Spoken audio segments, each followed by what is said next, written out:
Assalamu alaikum. Today our topic is the paragraph writing. First of all, we see what is a paragraph. ठीक है ना? As we know, the distinct piece of writing. ठीक है ना? Distinct नुमाया इम्तियाज. ठीक है ना? अलग distinct नुमाया अलग distinguished सबसे अलग नजर आने वाला इम्तियाज जिसमें हम बिल्कुल फर्क क्लियर कट मालूम हो सके.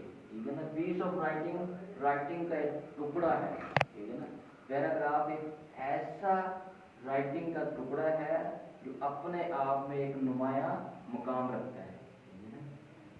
Usually dealing with a single theme. ठीक है ना? यानी कि यूजुअली आमतौर पर वो डील करता है सिर्फ और सिर्फ सिंगल यानी कि एक थीम के साथ. थीम मतलब मैसेज. ठीक है ना? एक पैगाम. ठीक है ना? मैसेज पैगाम. जैसे हम पोइट्री में थीम वगैरह पढ़ते हैं या फिर कोई भी स्टोरीज वगैरह, स्टोरी का थीम क्या है या नॉवल का थीम क्या है, इसी तरह पैराग्राफ राइटिंग के में भी यही चीज़ तो राइट करते हैं हम. ठीक है ना? कोई भी चीज़ पीस ऑफ राइटिंग किसी भी टॉपिक के बारे में है तो वो जो भी चीज़ है उसको हम मेन मैसेज और मेन थीम कहते हैं. मतलब ये है कि पैराग्राफ का असल मकसद ये है कि वो सिर्फ और सिर्फ एक पैराग्राफ एक मैसेज देता है, एक आइडिया पर बात करता है. ठीक है ना? सिर्फ और सिर्फ एंड इंडिकेटेड और जिसकी निशानदही की जा सकती है. इंडिकेट करना, निशानदही करना, सिग्नल, क्लू देना. ठीक है ना? यानी कि वो अपना क्लू देता है, इंडिकेट करता है अ न्यू लाइन. ठीक है ना? New line. जाहिर सी बात है ऑफ कोर्स जब भी नई लाइन स्टार्ट होती है हमें पता चल जाता है कि ये नया पैराग्राफ स्टार्ट हो गया है. और जैसे ही नया पैराग्राफ स्टार्ट होगा तो वो एक नया आइडिया स्टार्ट हो जाएगा. ठीक है ना? मोस्टली इस तरह से आर नंबरिंग. बार बात होता है कि पैराग्राफ की फॉर्म में नंबर्स दिए गए होते हैं किसी चीज़ के, किसी भी चीज़ के. ठीक है ना? पॉइंट्स की फॉर्म में 1 2 3 इस तरह से. ठीक है ना? वो अलग-अलग पैराग्राफ्स होते हैं, चाहे वो एक लाइन का हो या 2 लाइन का हो. ठीक है ना? चाहे उसके अंदर एक सेंटेंस हो, चाहे एक वर्ड का हो. ठीक है ना? एक वर्ड एक पॉइंट के अंदर चाहे एक वर्ड ही क्यों ना हो तो वो एक पैराग्राफ ही शामिल होगा, उसको एक पैराग्राफ ही समझ जाएगा. And indentation. इंडेंटेशन कहते हैं किसी भी राइटिंग स्टार्ट करने से पहले या राइटिंग एंड होने के बाद जो स्पेस होती है. ठीक है ना? आपने पैराग्राफ राइटिंग लिखे हुए देखे होंगे बहुत सारी बुक्स में या जहाँ पर भी. ठीक है ना? तो आप जाहिर सी बात है जैसा कि आप ये देखें कि ये लाइनिंग जो इधर यहाँ से स्टार्ट हो रही है. ठीक है ना? लेकिन मैंने इसकी डेफिनेशन यहाँ से स्टार्ट की है. ठीक है ना? और ये स्पेस छोड़ दी है, इस स्पेस को इंडेंटेशन कहते हैं. ठीक है ना? कोई यानी कि अब हमने देखा कि पैराग्राफ जो है वो डिस्टिंक्ट पीस ऑफ राइटिंग है. एक ही थीम, एक ही मैसेज, एक ही टॉपिक, एक ही आइडिया पर बात करता है. ठीक है? उस पैराग्राफ के अंदर कोई मजीद आइडिया या मजीद टॉपिक नहीं आ सकते. ठीक है? और इंडिकेटेड और उसको पहचाने कैसे जाते हैं. ठीक है ना? वो पहचाना जाता है नई लाइन से स्टार्ट होता है या नंबरिंग से स्टार्ट होता है जिसको पॉइंट्स भी कहते हैं, ब्लूट्स भी कहते हैं. ठीक है? या फिर इंडेंटेशन स्पेस. ठीक है ना? Before a new line start या बिफोर अ वर्ड स्टार्ट. ठीक है? अब ये 3 पॉइंट्स मेन चीज जो होती है हमें याद रखने के लिए. ठीक है ना? कि गुड पैराग्राफ के लिए क्या क्या चीजें होनी चाहिए. ठीक है ना? वो यही है कि एक अच्छे पैराग्राफ में 3 से 5 सेंटेंसेस होते हैं. ठीक है?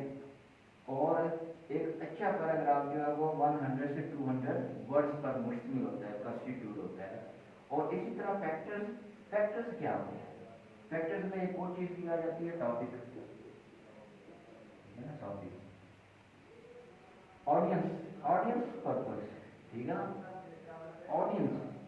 ऑडियंस है कि आप किसको कोई बात लिखकर पहुंचा रहे हैं. ठीक है ना? रिटन और स्पीकन वर्ड्स. ठीक है ना? To convey to your audience.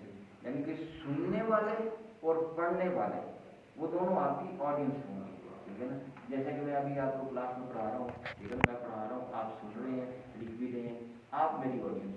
ठीक है ना? इसी तरह कोई बाहर कोई जलसा करता है, इमरान खान करता है या कोई भी इस तरह का कोई जलसा करता है. ठीक है? वो उसकी ऑडियंस होगी. अब ये ऑडियंस होगी। अब ऑडियंस को मद्देनजर रखते हुए हमारा पर्पस क्या होगा, ठीक है ना, मकसद, कि हम क्या चीज़ बयान कर रहे हैं। जाहिर सी बात है पॉलिटिकल लीडर में जो भी सियासत है, सियासत में सियासत की बात करनी है, वोट लेने की बात करनी है, ठीक है ना। मैं यहाँ पर आपको पढ़ा रहा हूँ, मेरा मकसद है पढ़ाना है, ठीक है ना। मेरे ऑडियंस आप हैं, मैंने आपको पढ़ाना है, सिखाना है, ठीक है ना, तो मेरा मकसद ये है। इसी तरह अगर यहाँ पर कोई और चीज़ इवेंट होगा, इस कॉलेज में इवेंट हो सकता है या कहीं पर भी वो इवेंट हो सकता है, तो यहाँ पर प्रिंसिपल साहब आके आपको कोई चीज़ गाइड करते हैं, उनका मकसद चेंज होगा, ऑडियंस आपकी होंगी, ठीक है ना। तो अब ऑडियंस और उस चीज़ का मकसद को मद्देनजर रखते हुए हम अपना टॉपिक बनाते हैं, ठीक है ना। पैराग्राफ राइटिंग का टॉपिक क्या होगा, ठीक है ना, मेन चीज़ यही है टॉपिक, ठीक है ना। अब जाहिर सी बात है कि हमारा पर्पस क्लियर होगा, ऑडियंस क्लियर होगी, तो फिर ही हम चूज़ कर सकेंगे ना टॉपिक। क्योंकि अगर हम ये एक चीज़ जो बताना चाहते हैं गाँव वगैरह में जाकर या कहीं दूसरी जगह पर जाकर जहाँ पर वो ऑडियंस ही अनपढ़ है, ठीक है ना, तो हमारा मकसद भी चेंज हो जाएगा, वहाँ पर बताने का मकसद भी, टॉपिक भी चेंज हो जाएगा, ठीक है ना। अब अगर वही बात जो है हम जाकर अपने सीनियर्स को बताते हैं, ठीक है, तो ऑडियंस चेंज हो जाएगी, मकसद भी थोड़ा चेंज हो जाएगा, ठीक है ना। और फिर उसमें वर्ड चाहे तो वर्ड्स की जो है जो सेंटेंसेज होंगे वो भी चेंज हो जाएंगे, क्योंकि पहले हम ऑडियंस हमारी जो थी वो अनपढ़ थी, उसके साथ में हम जाहिर सी बात लैंग्वेज यूज़ करेंगे। अब हमारी ऑडियंस जो है वो हाई प्रोफाइल है, लेकिन उसके साथ में यूज़ करेंगे।